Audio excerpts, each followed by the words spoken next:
Well, good morning, everybody. It's been a little while since I've been here. I am David Capes. I am the Director of Academic Programming at the library, and it is my privilege to fill in sometime for Mark. So apparently you didn't hear Mark was not going to be here. Is that right? Is that what it was? I'm just kidding. No, you're the people who knew he wasn't going to be here, and you came because of Jesus. You're Jesus people, right? And that's a good thing. We're all to be Jesus followers, Jesus people. And I'm grateful that you're here this morning, grateful that you're watching, many of you in other locations, or maybe someday in the future. We're going to be talking about the book, Pros Philippians. Can you say that? Never mind. You don't have to.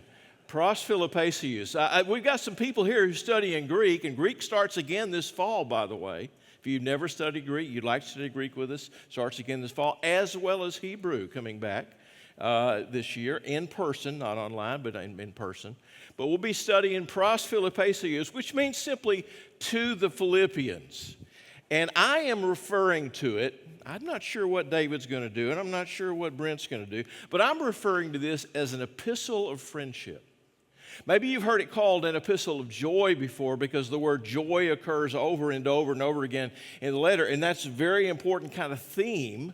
But I think that is in service to the idea of friendship that we're going to see in the letter here today. Now, when Mark left town, he didn't leave us many directions. He didn't say much. He just said, "I'm going. I'll see you later." But he did send us a message, and that is, don't mess with Romans. So I'm going to try not to say anything about Romans. It's going to be hard, but I'm going to try not to say anything about Romans during my time here. I may say some things about 2 Corinthians and other places as well. But Mark is teaching on Romans, and we want to give him kind of a clear runway on that and such. But all the letters, in a sense, belong together and are helpful for interpreting one another and understanding one another. So we're not going to mess with Romans. We're going to mess with Philippians. Not mess with. We're going to kind of look at Philippians and spend some time together trying to get up close and personal with this book. It's an amazing book. It's one of my favorite books, quite frankly. I am the editor for the Word Biblical Commentary that is published by Thomas Nelson, or it used to be published by Thomas Nelson, now HarperCollins. And I am sort of waiting for a moment to insert my own name to the publisher and say, I really would like to write the next commentary on Philippians. So we'll see if they'll let me do that. I'm not sure. I probably would be too old by then. But they say, well, who knows? We'll see what happens at that point. All right, so we're going to look at Philippians, this epistle of friendship. Now, let's get a little bit familiar with some geography here. This is the Mediterranean Sea, the sea that is between the land, Mediterranean here. The south here is Africa. Up here this is Asia, and this is Europe. Moving this way. So you have three continents in view. Now, you don't have the whole continent, of course, but you have part of the continent here, and you've got the Middle East here, which belongs to the Asian side of things. And over here is little bitty Israel, and that's the Sea of Galilee. And up here is where Paul was born, Tarsus. Now, this today is modern Turkey. And some of you have probably even been there. Maybe you've gone to Tarsus. I've been to Turkey, but I've never had a chance to go to Tarsus. That's someplace I'd like to go. Over here is Colossae, which is the only city that has never been excavated until this year. Excavations have started for the very first time in Colossae. We've been getting letters about that. We've been getting notices from the archaeologists and others. So it's going to be really interesting to see what happens. Here's the Galatian area up here, kind of the central part. This is the city of Ephesus. And as we continue to go this way, when you move from here to over here, I'm not tall enough. When you move from here to here, you move to Europe because it's just a little bit of distance between the two. And you go over the Bosporus, and here at the very top of the map is Philippi. Let's get a little closer here. We can see it a little bit better. Over here is Thessalonica. Paul wrote to them as well, and in the city of Corinth. Paul wrote, we know, at least 4 letters to that city and to that church. We only have two of them. Two of them have been lost, probably. Are we going to find them? I don't know. I don't think we probably will after all this time. So this is the kind of the geography. And Paul has moved from Antioch of Syria, which is over here, all the way from Galatia, and then he comes to the city of Philippi and establishes his church. Paul is the one who moves who moves west. There are disciples that move and just as strongly and just as significantly to the east, over to India. And there are apostles that go south. And one of the most exciting Christian communities is on the continent of Africa. It's down in Ethiopia, what we would call Ethiopia today. And great work is being done by historians, by philologists, trying to figure out sort of the movement of the church. You and I, because we're Western people, we're kind of interested in that Western move as it moves toward Rome, as it moves toward Spain, as it moves toward France and toward England and some of these other places as well. All right, so that's kind of a little piece of our map. Let's see, I think I have another one here, but it's not moving. Let's try that once again. Let's see if that'll work. Yeah, okay, there we go. Here's the map once again. I'm going to zero in and focus in upon I don't know if you can see this or not, but there's a little red line that does this. Can you see that? All right, that's a Roman road. It's called the Way of the Ignatian Way. And it's a main east-west route that goes through here. It connects Philippi to Neapolis on the coast, over here to Amphipolis, and on to Apollonia next, and then continues on and on. It continues to go over to the toward Italy, toward the boot of Italy.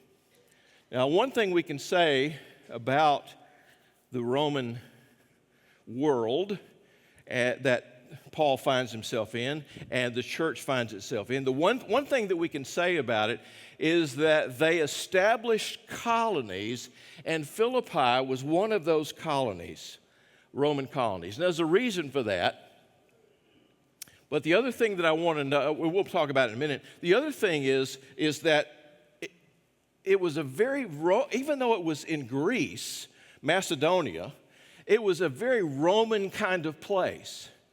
If you had been in the city of Rome itself, it couldn't have been even any more Roman than it was in Philippi.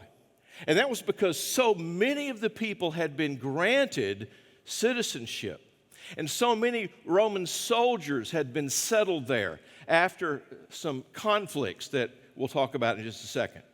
So we're going to round up the usual suspects. One of my favorite movies. Do you like that movie? It's a great movie. Round up the usual suspects. And so when you talk about this particular period of time, we've got to talk about Octavian and Mark Antony. They teamed up together against Brutus and Cassius in a big battle that took place near Philippi. In fact, it sort of devastated the area in and around Philippi. It was a big battle, and the guys that won the battle were these guys, Octavian and Mark Antony. Those were the victors. But it wasn't 10 years later before there was another conflict.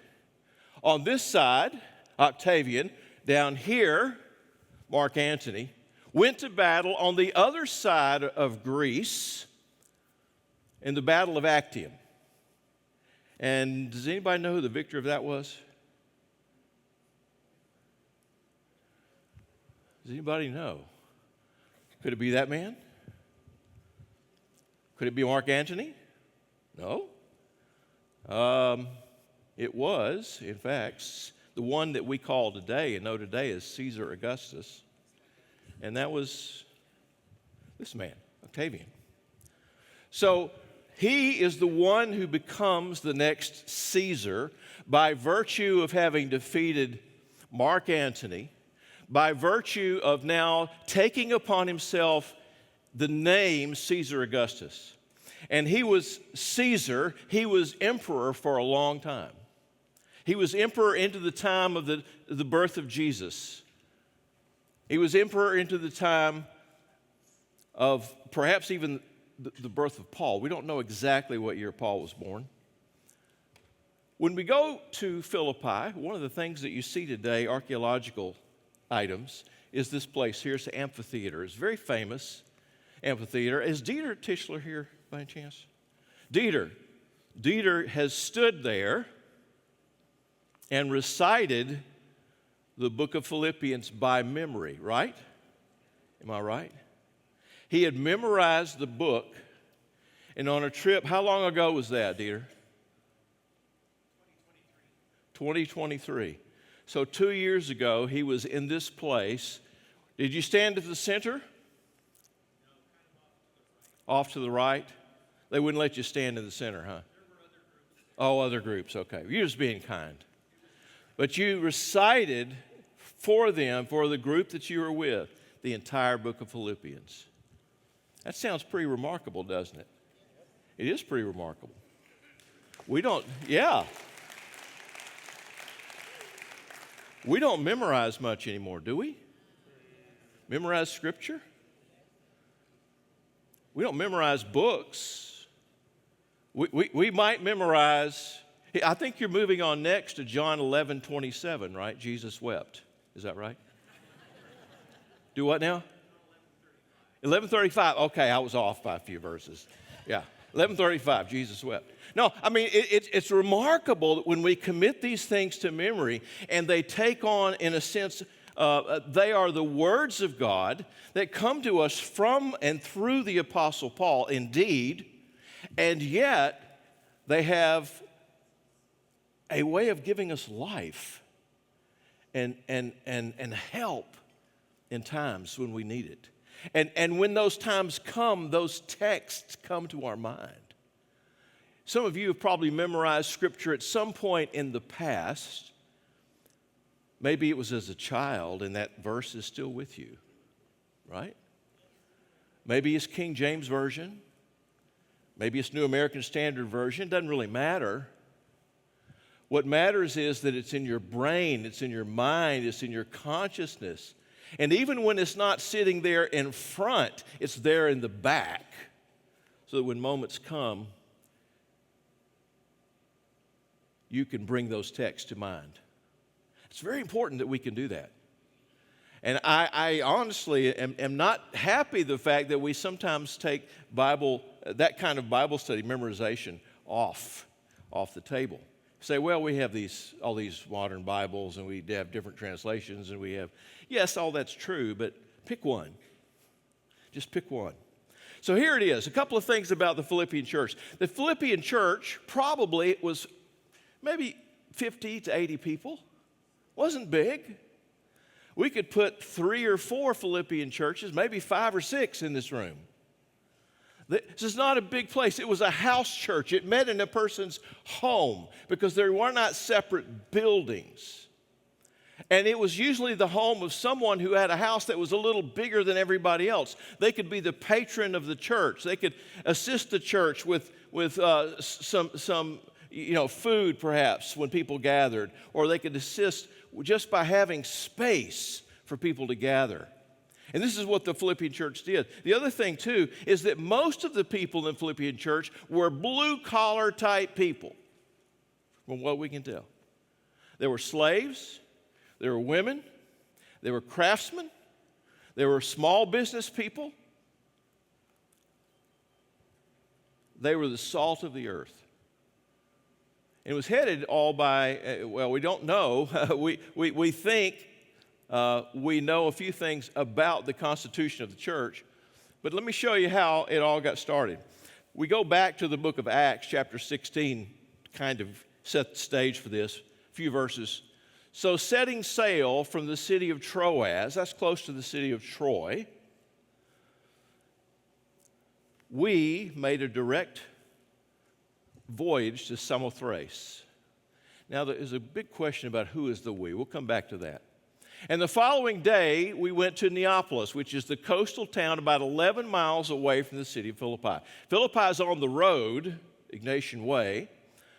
Neapolis is kind of like the port city. And from there, we went to Philippi, which is a leading city in the district of Macedonia, and it is a Roman colony. Now, we know it's a Roman colony not only from the New Testament, but from other sources as well. We remained in this city for some days, and on the Sabbath day, we went outside the gate to the riverside, where we supposed there was a place of prayer.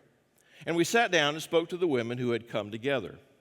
Now, one of the questions of this passage is, who is the we? Because if you read the book of Acts, it'll say things like, Paul did this, and they went here, and he said this, and Barnabas said this. And so it's always talking in the third person.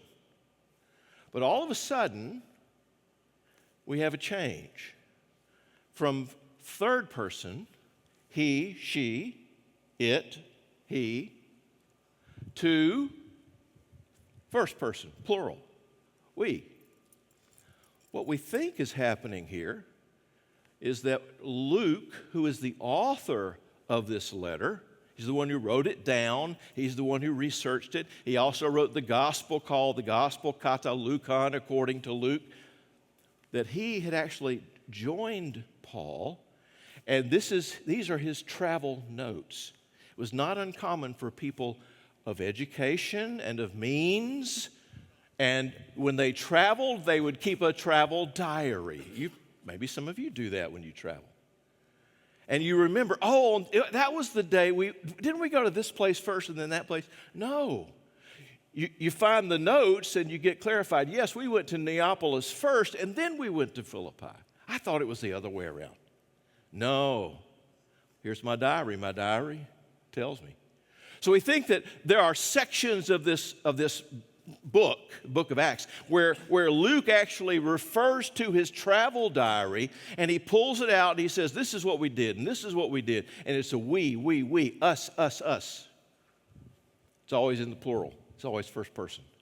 Now the whole book of Acts is not like this after all. Luke comes and goes through the story. But he's with Paul a lot of times as he is going through this. I want you to notice, too, the other thing what happened. They go to Philippi, and what does a good Jewish rabbi do? Well, he looks for a synagogue, right? Where would you do that in Houston? How would you know to do that?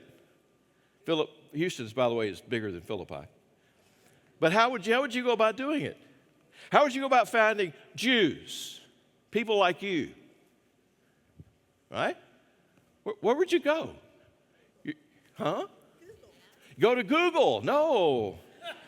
Rabbi Google. Not quite yet. Where would you go? You go to public places. You go to the market. You start listening. You start listening for your language. You start looking for certain styles of clothes. Do the men have little fringes on their shirts? That's Jewish. How are they wearing? Do they have beards? So you listen for your language. You look for people who are sort of like you, and you engage them in conversation. Say, "Are you from around here?" So yeah, I said, "Well, is there a synagogue? I'm a rabbi, and I'm coming from Jerusalem and Antioch, and would love to meet the community." They said, "No, in Philippi, it was a little odd." Well, it wasn't odd. It was not like a lot of the cities, because there weren't enough Jews to have a synagogue. I mean, a proper synagogue. But what they did is they established a group of women, apparently. A group of women established a place of prayer by the river. So on the Sabbath day, which day is the Sabbath day? Saturday, right? Friday night going into what we call Saturday. On the Sabbath day, the seventh day, that's what Sabbath means, seventh, we went outside the gate of the city to the riverside, down by the riverside, where we were thinking that there was a place of prayer. They probably heard that in the market. There was a place of prayer. What do? You go outside the gate and you go down the river here, and you'll see them. And so Paul and his entourage, including Luke, met up with this group, and we sat down, we spoke to the women who had come together. Apparently, there are no men, or there are very few. According to Jewish tradition, it takes 10 Jewish men to constitute a synagogue. Don't have 10. Don't have 10 men. You could have 1,000 ladies. No synagogue. Just the way it was. Now, I doubt that would be the same thing today, but that's how it was in those particular days. Well, let's finish the story. One who heard us speaking was a woman named Lydia. She was a small business owner. She was from the city of Thyatira, which is to the east. It's over off the coast of, it's over in Asia, and that's where he was. She was a seller of purple goods, dyed colors.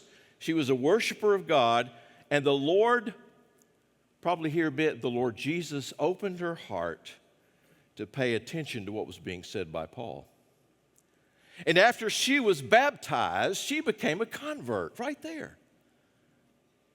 Was it that day or maybe a day after? We don't know. He said, but after she's baptized and her whole household is baptized. That's pretty fascinating. What does that mean? That's another day, another occasion. She urges, saying, if you have judged me to be faithful to the Lord, come to my house and stay. And they did. They went and stayed with her and spent time with her in the city of Philippi. And she was apparently not married, but she had servants, she had workers, she had a business. She was a business owner of that day. A woman of means, a woman perhaps educated. We don't know a lot of details about those kinds of things. Well, what I want to show you and talk to you about next is sort of Paul's relationship to the church. That's how it got started. That's where the women who were gathered together. So it was a church primarily of women at first, and the people in Lydia's household, and a few others, a handful of others that began to grow slowly and grow and grow. So here's Paul's relationship to the church. First of all, he founded the church on what we today call the second missionary journey. Okay? That's our shorthand to try to understand his missionary travels. This is the very first church to be established in Europe. First one, city of Philippi. Now, if others were started earlier in other places by other people, we don't know about it. There's no record of it. The Philippian church had been very supportive of Paul's mission. Of all the churches that Paul had, this was the one, blue collar, not a lot of wealthy people in it, who had been supporting Paul's work. We'll look at a passage where Paul talks about that in Corinthians here in a minute. But it's a very friendly letter. The friendliest letter that Paul writes. Friendly tone to the letter, the words that he chooses, the phrases that he has, the things that he says. He has a special relationship with this church. They have a special place within his heart. And so as you read the whole letter, as 4 chapters, as you read the whole letter, you'll get a sense that Paul is very close and very warm with these people. And so it is a letter that teaches you and me a great deal about something we have very little of today, and that's friendship. I talk to therapists, psychologists, and they say that young people have hundreds, maybe thousands of friends on the internet, but they don't really have friends. Do you have friends? I mean, good friends. Good friends. If you do, count yourself indeed very fortunate. Because fewer and fewer and fewer people today have friends. They have acquaintances, people they know, people they admire maybe from a distance, but they don't get up close and personal. And this letter is a lot about getting up close and personal, having good mentors and people who are close to you. Well, this is known, Philippians is a prison letter. There's a lot in here to indicate it's a prison letter. Paul talks about being in chains. He talks about the Praetorian Guard here. Other people will be discussing that. But just a few things about it is that Paul wrote this letter, the letter called the Philippians, from jail. He is incarcerated. More about that in a minute. He expected, according to the letter, now, Paul was a bit of an optimist. He expected to be released, and I think he was. But there were moments that he wasn't so sure. He had doubts. In fact, the letter itself probably took more than just one sitting to write. It may have taken days or weeks. And you know how your mood can change, and you get this news and that news, and boy, you can get high and you can get low, particularly if you're in a situation like that. But he expected to be released according to the letter. Now, the traditional imprisonment, where was he in prison? When Paul went to a city, wherever he went, he checked out the jail first. He didn't look for the Holiday Inn. He didn't look for Four Seasons, because he probably wouldn't end up there. He's going to end up in jail. He was in jail this time and that time and that time. I mean, over and over again. We know, according to the book of Acts, he was in jail for 2 years in the city of Caesarea Maritima, which is on the coast, not far from Jerusalem. We know that he was in jail for 2 years in Rome. We know that he was in prison, jail, occasionally here and there for an undetermined period of time. This could be the Roman imprisonment. It could be the Caesarean imprisonment. Or it could have been imprisonment that we don't have any direct knowledge of through anything other than his letters. And so the traditional answer has been, well, he was in prison in Rome. Maybe, maybe not. More recently, though, scholars have begun to think that probably he was in prison in Ephesus because of some things he says in other letters and because of the proximity of Ephesus to Philippi. You see, the letter implies a back and forth between Paul being in prison and the church in Philippi, and they hear somehow he's in jail, and so they what are we going to do we don't know how long that took. They figured out they were going to take up an offering for him. They figured out that they were going to send Epaphroditus over with him to encourage him, and so they had a journey. So you have a journey there, you have a journey back, and Epaphroditus gets sick, and he gets sick unto death, as it were. But he survives, and Paul sends him back. So you have to think about how long would it take for all these journeys to take place, to go from this place to that place. Well, the travel distance from Ephesus to Philippi is about 430 to 500 miles, depending upon which route you took. But this was all over land, walking, mainly, right? That'd take about 35 days. But distance from Rome is even greater. 800 to 1,300 miles, depending upon whether you went by sea or by land. You could go by land up the Ignatian Way most of the way, but you usually would get on a boat and go maybe across the Adriatic. So we're not really sure, but we have to think about the fact that there's coming and going and coming and going to the prison where Paul is from the Philippian church, and they are continually trying to help him and to work with him. And they send him a great deal of encouragement through the time. So we're not exactly sure. Now, here, it's the prison letters. There are 3 levels, really 4 levels of incarceration. Number 1, the most severe was called the carcer, which is where our word incarceration comes from. This is where you went to prison and you may not survive. You weren't expected to survive. Second was military custody. These are Latin terms we've translated into English, military custody. The last one's a little bit strange. Entrustment to sureties. That's how it's translated. That seems to be the kind of it's almost like you're released on your own recognizance in a way. Roman prison was kind of interesting. If you were a person of means, if you were wealthy, and you were sentenced to go to jail for a time, then you could say, I really don't want to go. I don't really want to go. I'm going to send my wife. And so the wife would go to prison for her husband. Yeah, that happened. If you were a person of means and you had slaves and you were sentenced to go to prison for a time, you said, I don't really want to go. Take him. And they'd send another guy. And that person would be in prison for you for a time. Now, that wasn't available to everybody, but it was available to some people that way. And in the Roman world, you didn't go to prison as a judgment against you. You went to prison to sort of sit there until they took you to court, until you had a chance to go to court. You might be exiled. You might be put to death. You might have to pay a huge fine when you got there.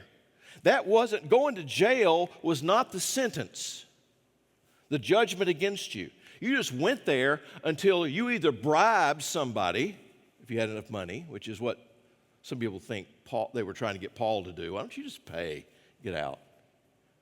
Not sure that was really the case. But some of these guys were just looking to make a little bit of money. I'll look the other way. Go ahead and go. It's not a big deal. Your trials doesn't come up for 4 years anyway.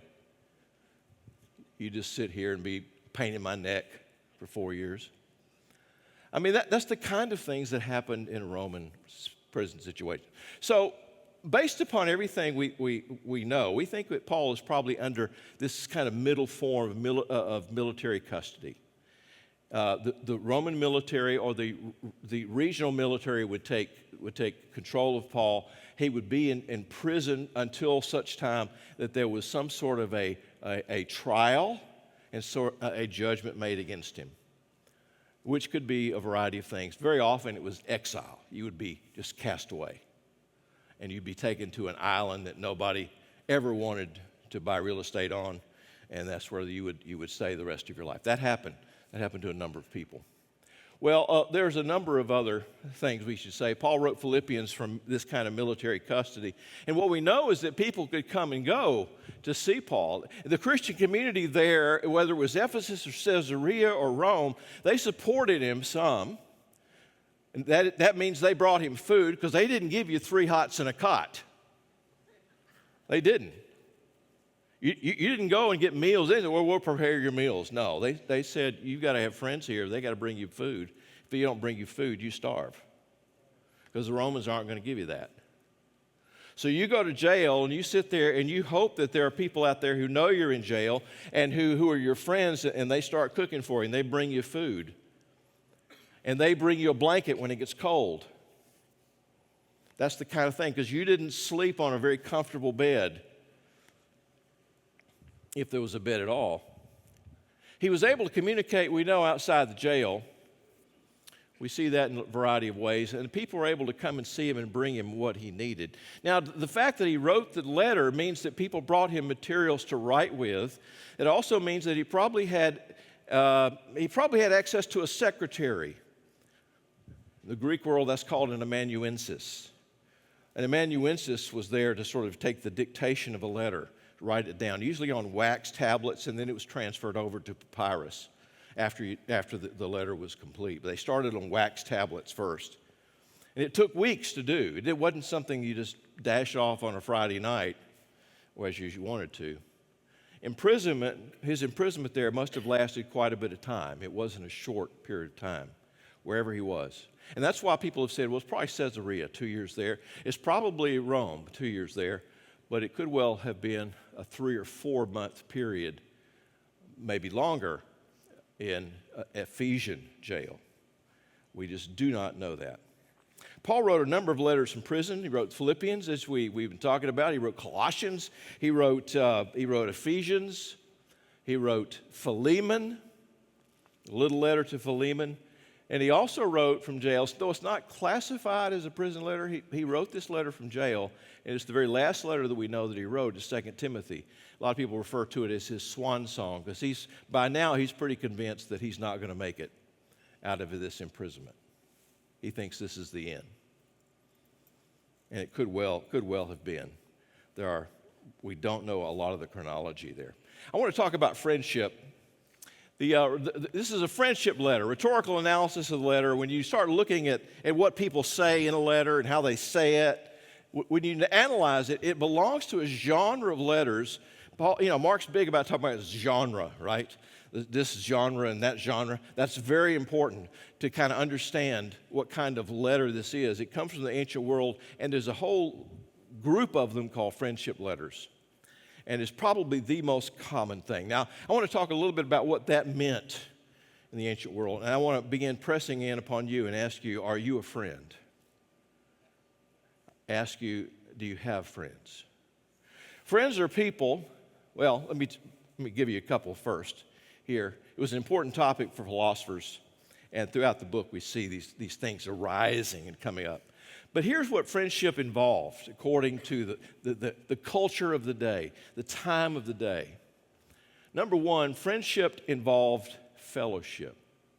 Now, that's the word that's sometimes translated the word koinonia, which means it's a sharing in each other's lives. I mean, a sharing in your life. Not somebody who is just sort of aware of what's going on, but these people share your life. Bonhoeffer refers to that as having life together. We do life together. Who are you doing life with? Your husband, your wife? Boy, that's great. Chances are pretty good you need some other people. If you're a guy, you need some guys. If you're a woman, you need other women. It's part of what ministry here is all about. Having that sharing of life where you do life together. Who do you do life with? I'm just asking you. Do you wish you had more people in your life that you could do life with, that you could share things with, that you could hurt with, that would share your hurts? Another thing is equality. Equality is a big word these days. Equality, being equal. In the ancient world, it was not considered possible to be friends outside of a certain group. If you were really wealthy, you couldn't be friends with somebody who wasn't wealthy. If you were a woman, you really couldn't be friends with a man, right? And people still wonder, can men and women be friends, right? We still talk about some of these things today.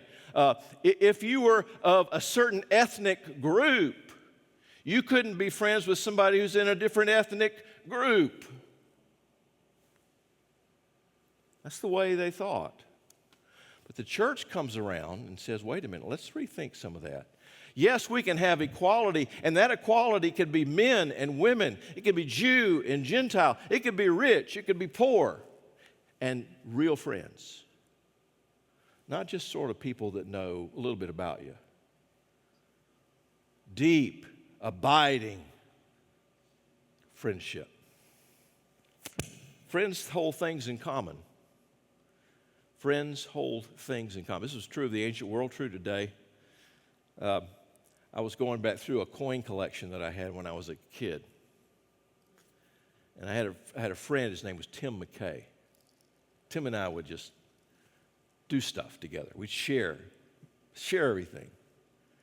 And I was going through my coin collection because I'm going to pass it on down to my kids and my grandkids. And I noticed that there were a few coins in my collection that had beside the coin, Tim. And the coin was still there. And I realized, I got some of his coins. He's probably got some of my coins. No, they're not. It was just stuff that kids do, right? But as kids, we shared life together. Kids are much better at doing this than adults are. We've got all these walls up. We don't want people to really know us. We don't really put people to really know what's happening in our heads, what's happening in our lives. Kids, it seemed, move right through that. You and I, with our years and our history and some of our guilt and some of our shame, some of our achievements, some of our misachievements, we have these barriers up. So making good friends, abiding friends, lasting friends. But the Christian church is all about friendship. This room should be filled with friends who share life deeply, who share joys, who share sorrows together, who buoy each other up when the storms come. And they come, don't they? Friends often have the same mind.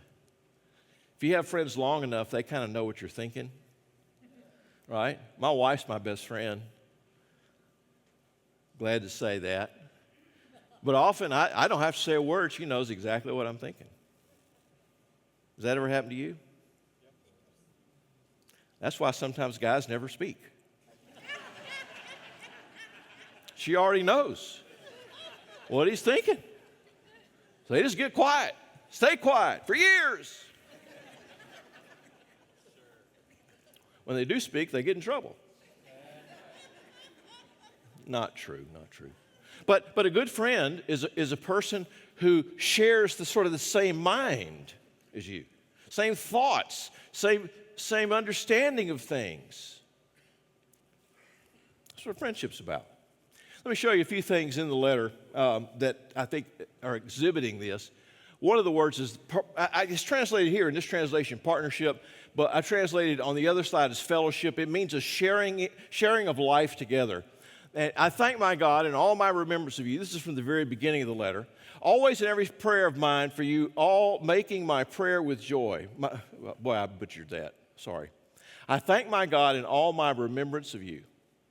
Always in every prayer of mine for you all, making my prayer with joy, because of your partnership in the gospel from the first day until now.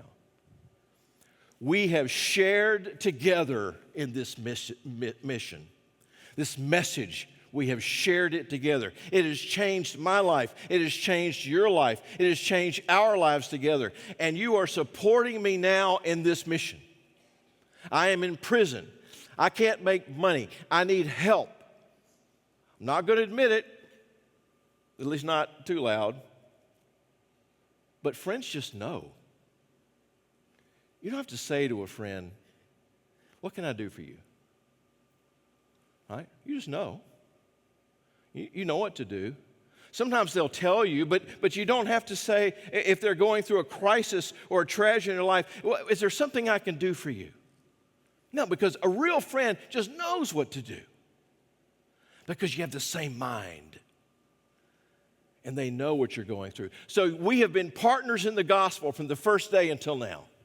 There's that word. You and I. He doesn't say this about any other church, really, except the Thessalonian church he does. I think he uses some of the same language. Here's that word, koinonia. Because of your partnership, this sharing in common of life. Here's another example. One soul. This is the literal translation of that yellow there, mia psuche.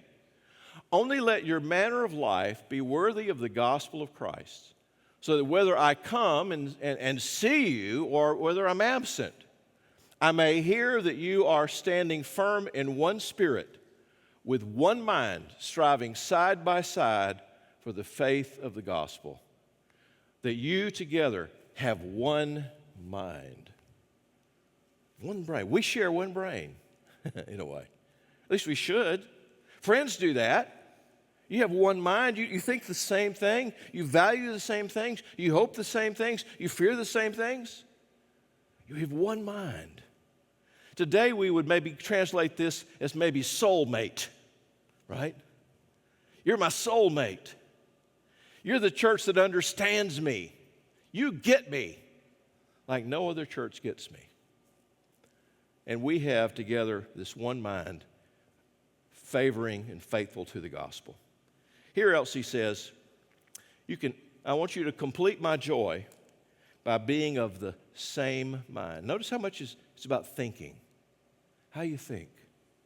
Having the same love, being in one accord, and having the one mind. Having one mind.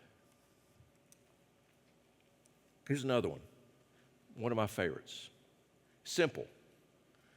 Yet it was kind of you to share my trouble. Share my trouble. You just didn't say, oh, that's really unfortunate. I'm sorry for that.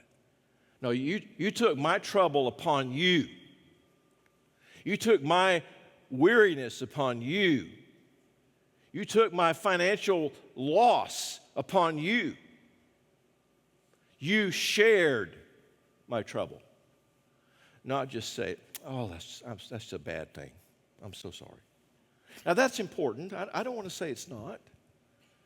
But it's not doing what Paul here says, sharing in trouble. Who do you share their troubles with? Who shares your troubles? I hope it's a husband or a wife or some family members, but what about beyond that? I wonder. Here's another friendship language. It's a little bit obtuse, I have to admit, but it's about sharing together with Christ, right, as our partner, because we are in Christ. Paul says it this way: I want to know him and the power of his resurrection, and may share his sufferings. Share his sufferings. What does that mean exactly? Christ still suffering? Is he? Or is his suffering over? Becoming like him in his death, that by any means possible I might attain to the resurrection of the dead. Becoming like him in his suffering. Sharing the same form as he has in his suffering. Even if I am to be poured out as a drink offering upon the sacrificial offering of your faith, in other words, Paul said, even if I don't make it out of here, even if I'm going to be poured out and I'll become a sacrifice, I'll become a martyr for the cause, even if that's the case, I am glad and I still rejoice with you all.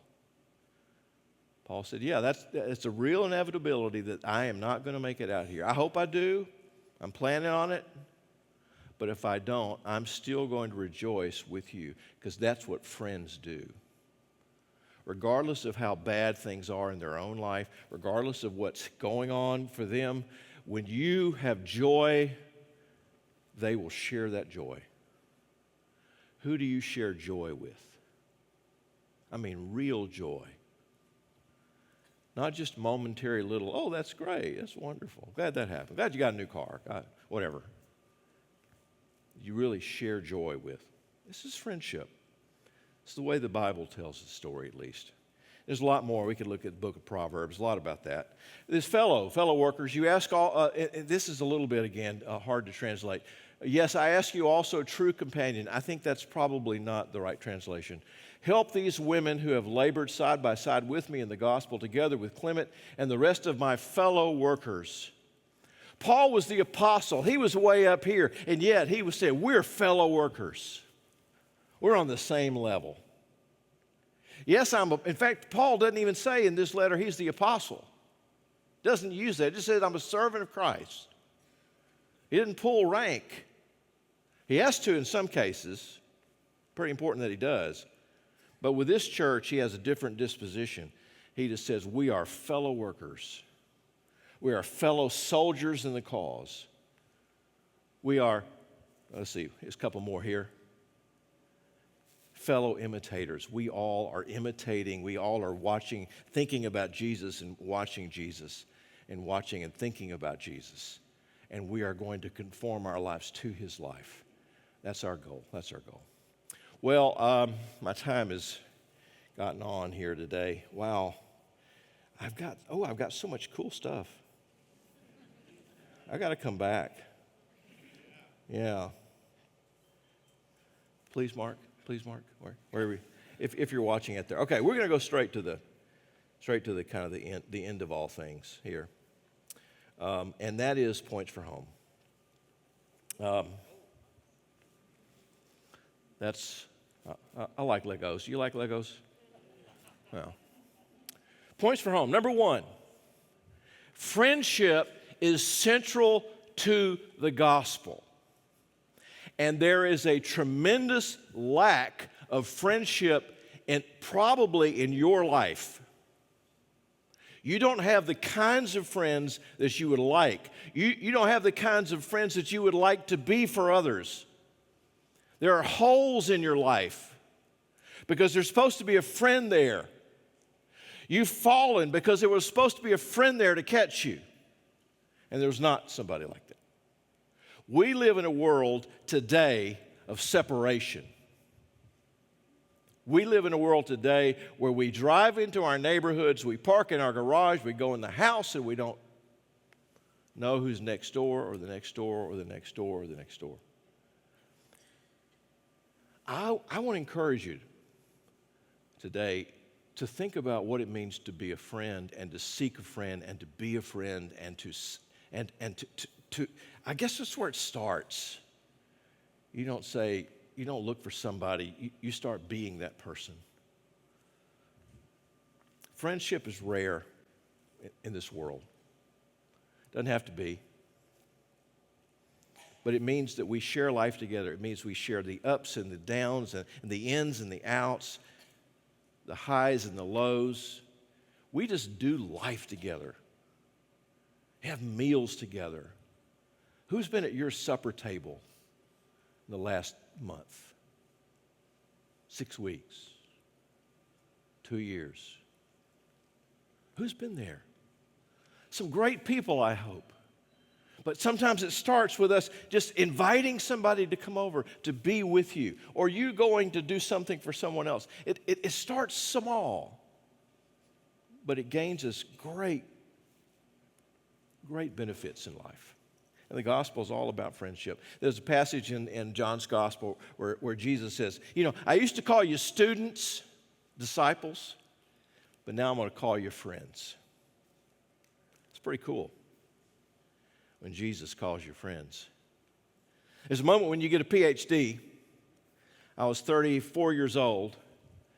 You're down to the very last wire, and you have a thing called oral exams, and you walk into that. My doctor father was very formal. His name was Earl Ellis. Got his PhD at University of Edinburgh. Very formal. He always called me Mr. Capes. Mr. Capes, Mr. Capes, Mr. Capes. All the time. I never really understood it exactly. Went in my oral exam, 3-hour oral exam, several professors around the room giving you questions, asking you things, giving you a Greek text. I read that Greek text.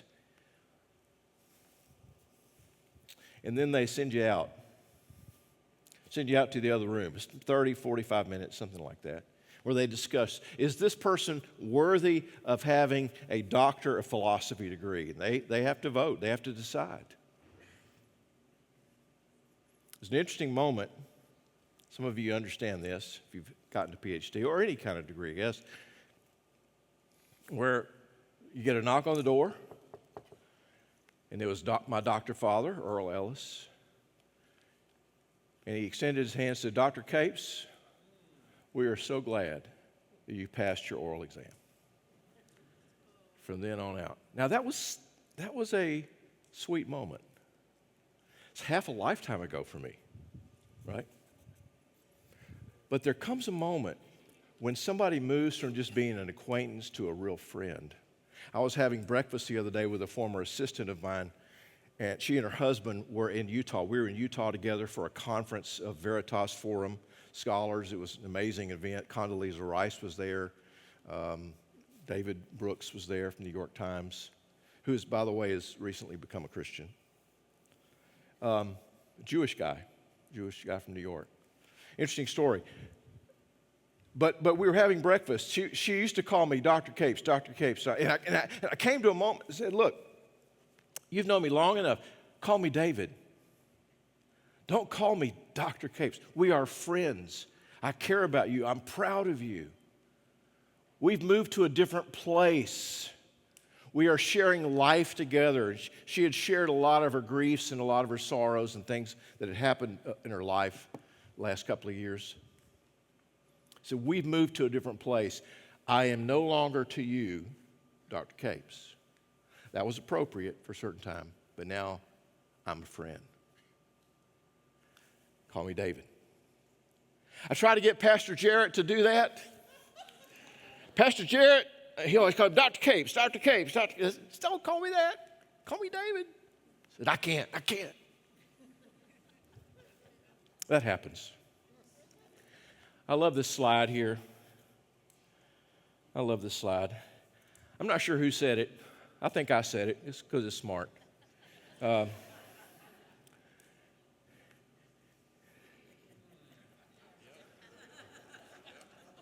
If we had friends, we wouldn't need therapists. Right? Now, I'm not, if you're a therapist, I value you. I really do. I don't want to say, listen, I may be knocking on your door soon and say, I got to talk to you. But I'm just telling you that there is something about having a genuine friend that you do life together, where you tell them things and you share things that are deep and intimate and important to you and speak to your soul. That's what friends do. This is a letter about friends. Here's another thing. God is going to complete what he started. There's a passage we didn't get to, Philippians 1:6. It's really kind of a complicated passage. It's not exactly what it seems to be on the surface, I don't think. And if I get a chance, I'll come back and share it like that. But it says that I am confident of this, that the one who has begun a good work in you will complete it at the day of Christ. That's essentially what the passage says. Now, the question really falls around, what does that word good work, what does he refer to as good work, and how does that work within that particular context? But the point is that God has started something in you. And if you're a Christian, if you've been baptized, if you said yes to Jesus, he started something in you, and he's still working on you. I used to wear a button, please be patient with me. God is not finished with me yet. Has anybody ever seen one of those? Anybody ever worn any of those? If you're an employee of a JCPenney, I suggest you not wear that. My boss told me to take it off. But it says, please be patient with me. God's not finished. He's still got a work to do. But it's not just in me, it's in you. God is still working. Gospel's still moving. The gospel is moving in some amazing ways. Not necessarily in my neighborhood, your neighborhood, this city, but in a lot of places in the world. And as saints do persevere. If you're a Christian, you're going to persevere. You'll be there at the end. I think it's more about, Baptists have this saying, once saved, always saved, right? And I think that's true. There's no doubt about it. Once we are saved. But it also means that we will persevere through ups and downs, strong moments of life, hard moments of life, valleys. We will persevere. And God is faithful. And the last point from home is this. Paul can teach us to pray. One of the things that you do for friends is you pray for them. You love them. And you pray for them.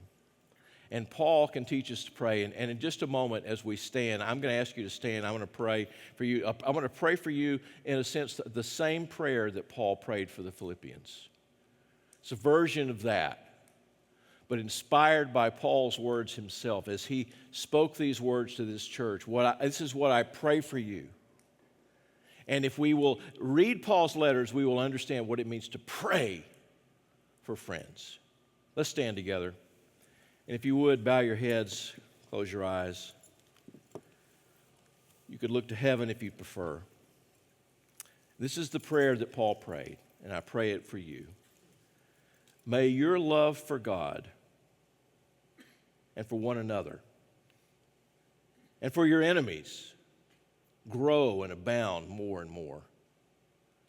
May your knowledge increase, and may you discern between right and wrong, what is good, what is better, what is best, and what is God's will in every situation.